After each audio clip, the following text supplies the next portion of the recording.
Okay, so in this video, I'll show you how to add the black outline to your models. So if you go into the shading tab and then you select your model and you click on this slot, it should just say one material is there.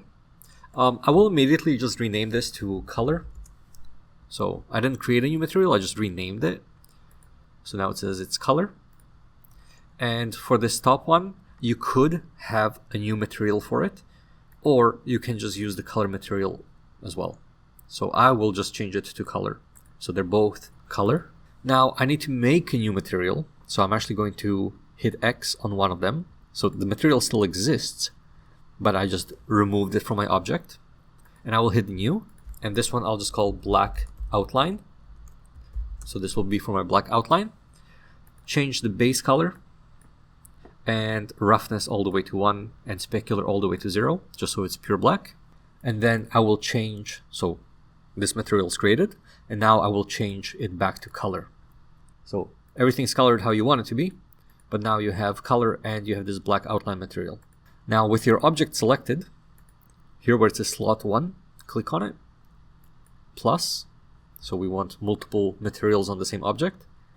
And here in slot 2, we do not hit new, and if you accidentally hit new, that's okay. Just click on this drop down menu and then choose black outline.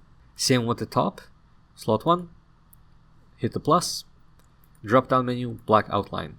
So each one of our objects has color and black outline, color and black outline.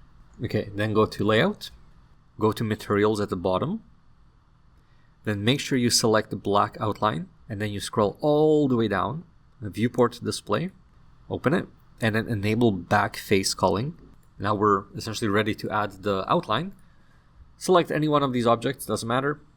Go to the wrench, add modifier. We want the solidify modifier. Make sure you check this button, even thickness. Change this number to +1. Go to normals, flip, and then go to materials, and then hit material offset. Now you see the black outline has appeared. This value right here will increase or decrease the thickness of it. Now the more vertices you have, the laggier it will be. And then same thing we want for the other object. You can go through the whole process of going to modifier, add a new modifier, solidify, and then check all those boxes, or you can just select the object and then shift select the one that it already has, all the modifiers, and then you just hit Control L and then you hit copy modifiers, and there it is. So that's how you can add a black outline so it looks more drawn to your work. So yeah, that's it for this video. Good luck.